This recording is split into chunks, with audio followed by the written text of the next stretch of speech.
السلام علیکم ناظرین، کچھ دن پہلے وزیر اعظم پاکستان عمران خان صاحب نے ایک ٹویٹ کیا جس میں انہوں نے یہ کہا کہ یہ ایک کتاب انہوں نے شیئر کی کہ نوجوان جو ہیں وہ لاک ڈاؤن کی اس کرونا کی سچویشن میں گھر بیٹھ کے یہ کتاب پڑھیں۔ اس کا نام ہے لاسٹ اسلامک ہسٹری۔ وہ ایک امریکی مصنف فرانس الخطیب نے 2014 میں لکھی تھی۔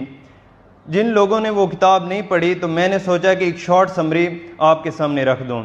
تو آئیے دوستو شروع کرتے ہیں۔ اس کتاب میں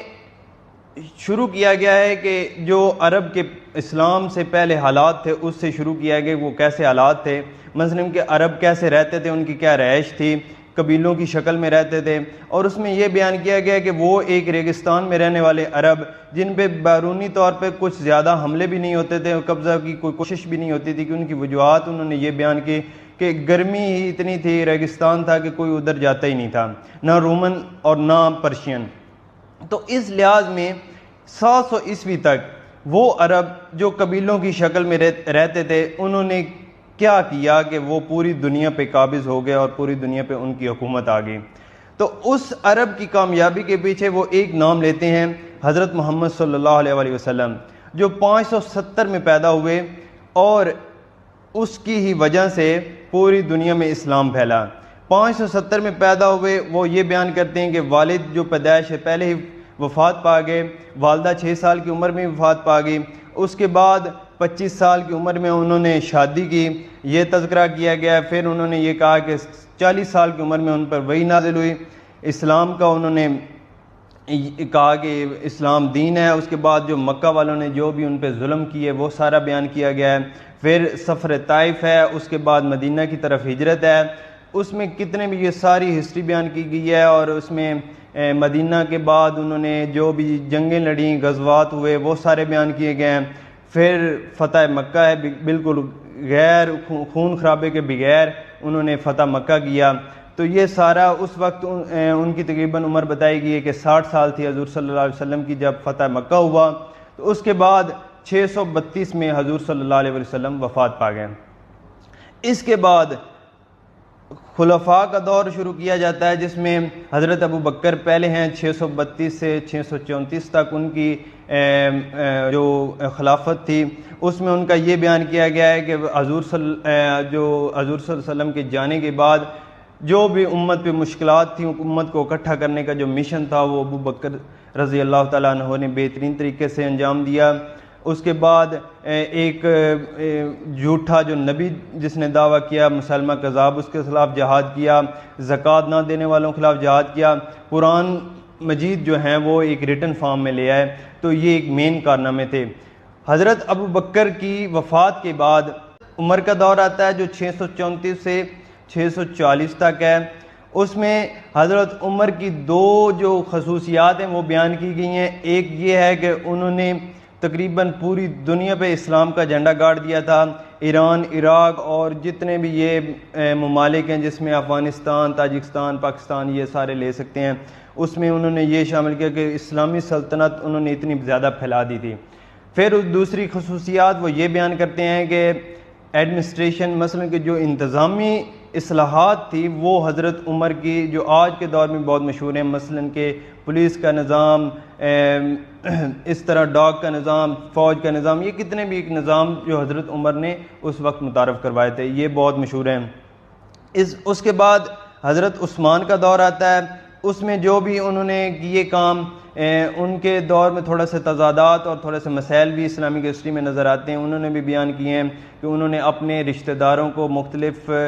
پوسٹوں پر بٹھا دیا، جس کی وجہ سے اسلامک ہسٹری میں اس پہ تھوڑے سے اختلافات ہیں۔ پھر حضرت عثمان کے خلاف بغاوت ہوئی، ایک گروپ نے انہیں شہید کر دیا۔ اس کے بعد حضرت علی کا دور ہے۔ حضرت علی کے دور میں بھی جو معاویہ کے ساتھ حضرت علی کے جو بھی مسائل تھے وہ بیان کیے گئے ہیں۔ اس کے بعد حضرت معاویہ کی خلافت آئی، اس کے بعد انہوں نے یزید کو منتخب کیا، اس کے بھی مسائل ہیں۔ اس کے بعد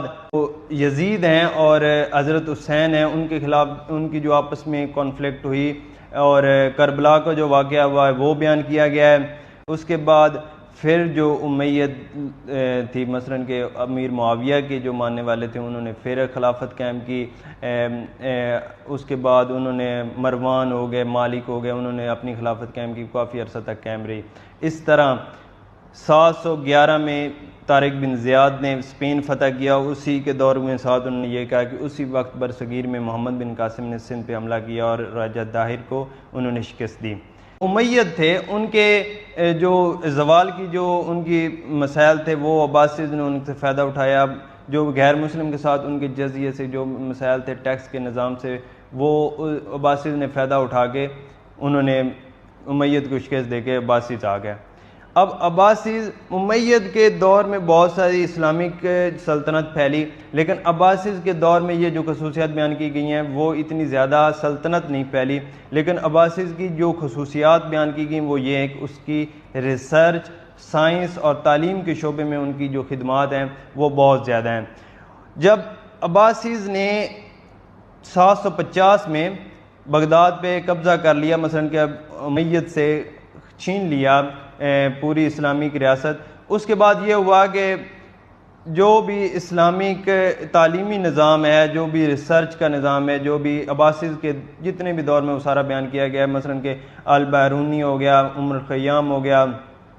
اس طرح کے جتنے بھی فلاسفر ہیں، سائنٹسٹ ہیں، ابن سینا ہے، وہ سارے بیان کیے گئے ہیں۔ پھر 4 امام جو ہیں وہ اس دور میں آئے، امام احمد بن حنبل، ابو حنیفہ، امام مالک، شافعی، ان کے جو اسلامک جورسپروڈنس پہ جتنے بھی ان کے خدمات ہیں وہ بیان کی گئی ہیں۔ امام غزالی کا تذکرہ ہے، اسی دور میں آئے ہیں۔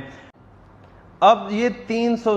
سے زیادہ عرصہ عباسیز نے ان کی خدمات کی، مثلا کہ 900 سے 1100 تک انہوں نے بہت ساری سائنٹیفکیشن انہوں نے کی، بہت سارے انہوں نے کیے۔ اس کے بعد ان کی زوال کی جو وجوہات یہ بنی کہ ان کے آپس میں اختلاف بن گئے، جنہوں نے عیسائیوں اور دوسری جو جیوز تھے انہوں نے اس سے فائدہ اٹھایا، اور 1099 میں تقریباً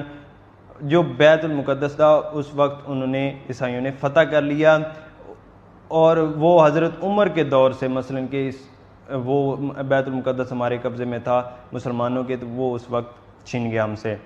جب وہ چھین گیا تو اس وقت زنگی خاندان جو ہے انہوں نے یہ بیڑا اٹھایا کہ بیت المقدس کو ہم واپس لیں گے۔ جب زنگی خاندان نے بیت المقدس واپس لیا تو نور الدین زنگی نے جو جیوز کی جو فلسطین کی 4 ریاستیں تھیں انہوں نے اپنے قبضے میں لیا۔ ان کا جو لیڈر تھا، مثلا کہ فوج کا سربراہ جو ایک وزیر تھا، صلاح الدین ایوبی،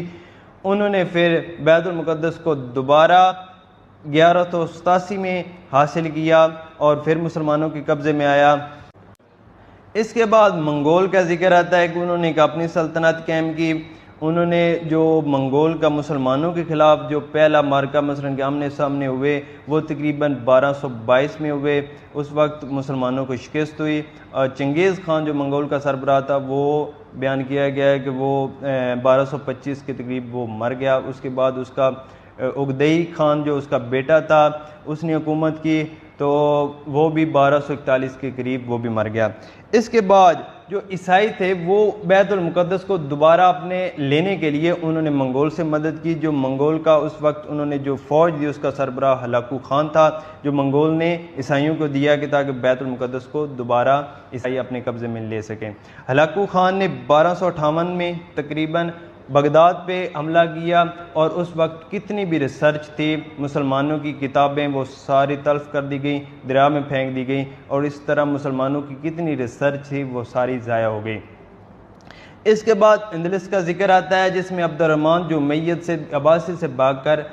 اندلس آ گئے تو انہوں نے امید کی دوبارہ وہاں پہ اپنا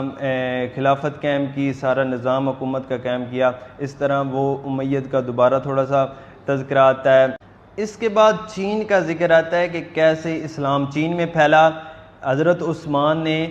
سعد بن ابی وقاص کو وہاں بھیجا تھا کہ وہاں پر اسلام کا کیسے پھیلاؤ آیا۔ اس کے بعد انڈیا کا ذکر آتا ہے کہ محمد بن قاسم نے 711 کے قریب 12 کے قریب وہاں پر سندھ میں جو راجہ طاہر کو شکست دی، اسلام کیسے پھیلا۔ اس میں انڈیا میں یہ بھی جو بھی دلی کی ڈائنیسٹی تھی وہ ساری بیان کی گئی ہیں، جیسے اس میں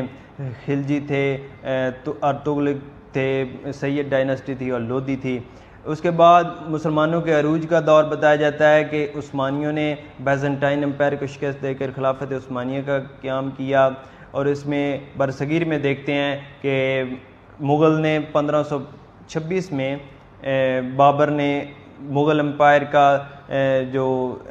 قیام کیا، اس میں وہ سارے بادشاہ جو مغل میں سارے آئے ہیں ان کا بیان کیا جاتا ہے۔ اکبر نے دین الہی کا جیسے وہ تذکرہ آیا ہے ہسٹری میں وہ بیان کیا گیا ہے، شاہ ولی اللہ کا رول سارا بیان کیا گیا ہے۔ اس کے بعد 1600 میں ایسٹ انڈیا کمپنی آئی ہے تو اس کا کیا رول ہے، اس کے بعد 1857 میں کیسے برٹش نے برصغیر پہ قبضہ کیا اور حکومت اپنی قائم کی، اور لاسٹ جو مغل جو بادشاہ تھا بہادر شاہ ظفر، انہیں کیسے قید کیا گیا اور برطانیہ نے اپنی حکومت قائم کی۔ اس کے بعد پاکستان اور انڈیا کا قیام، یہ سارا ڈسکس کیا گیا ہے۔ اگر دوسری طرف جائیں تو عثمانیوں نے کیسے محمد II نے قسطنطنیہ کو فتح کیا اور اس کے بعد سلطنت عثمانیہ پھیلتی گئی، اور فرسٹ ورلڈ وار 1 میں جیسے کہ عثمانیوں کو مثلا کہ خلافت عثمانیہ کو ختم کیا گیا، کمال اتاترک نے جدید ترکی کی بنیاد رکھی۔ اس طرح یہ ساری اسلامک ہسٹری کو بیان کیا گیا، لیکن یہاں پہ زوال کی جو وجوہات وہ یہ بیان کی گئی ہیں کہ مسلمانوں کی آپس میں اختلافات اور عیاشی، اور اس کے بعد فتوحات میں کمی، مثلا کہ آگے فتوحات میں کمی ہوئی، جدید جدت اور ریسرچ پہ مثلا کہ کمی کی گئی، جس طرح دوسری دنیا آگے بڑھ رہی تھی، یورپ آگے بڑھ رہا تھا، لیکن مسلمانوں نے اس چیز میں آگے نہیں گئے، اس وجہ سے مسلمانوں کو شکست ہوئی اور مسلمانوں کی جتنی بھی سلطنت تھی وہ زوال پذیر ہوئی۔ اس میں جو رائٹر ہے وہ یہ بیان کرتا ہے کہ اس کتاب لکھنے کا جو مقصد ہے وہ یہ ہے کہ غیر مسلم جتنے بھی نوجوان ہیں یا کم عمر مسلم نوجوان ہیں انہیں یہ باور کرانا، یہ دکھانا کہ مسلمان ہسٹری کا پس منظر کیا ہے، مسلمان تاریخ کیا ہے، اور اس کتاب کا مقصد مین ہے یہ کہ وہ یہ جان سکیں مسلمانوں کی آخر تاریخ ہے کیا۔ تو آج کے دور میں اسے جو پڑھنا اور اس کتاب کا فائدہ یہ ہے کہ ایک مختصر کتاب ہے، پوری تاریخ 1400 سال مسلمان تاریخ اس میں سمیٹ دی گئی ہے ایک چھوٹی سی کتاب میں، لیکن آج کل بڑی کتابیں پڑھنا بہت مشکل ہوتا ہے، چھوٹی اگر پڑھ لیں تو وہ زیادہ فائدہ مند ہے۔ تو اس کا مین مقصد یہ بیان کیا گیا ہے کہ کتاب کا پڑھنا کیوں ضروری ہے، وہ یہ کہ آج کے دور میں مغربی ممالک میں اسلامک فوبیا جو بہت عام ہے، تو اس کا ایک بہترین جواب یہ ہے کہ ایک انگلش زبان میں ایک مغربی رائٹر نے انہیں یہ بتایا کہ اسلامک ہسٹری اور اسلام دراصل ہے کیا۔ تو اس طرح کی معلوماتی ویڈیوز جو روٹین وائز ہیں وہ انشاءاللہ اسی چینل پہ آپ کو دستیاب ہوں گی، اور دوسرے دوستوں کو جو یہ پڑھ نہیں سکے انہیں یہ سننے کے لیے ایک چھوٹی سی سمری بیان کی ہے، وہ کتاب میں جان سکی کہ دراصل اس کتاب میں ہے کیا۔ تو دوستوں کو بھی شیئر کریں اور خود بھی چینل کو سبسکرائب کریں تاکہ ہر آنے والی روٹین وائز ویڈیوز آپ دیکھ سکیں۔ والسلام۔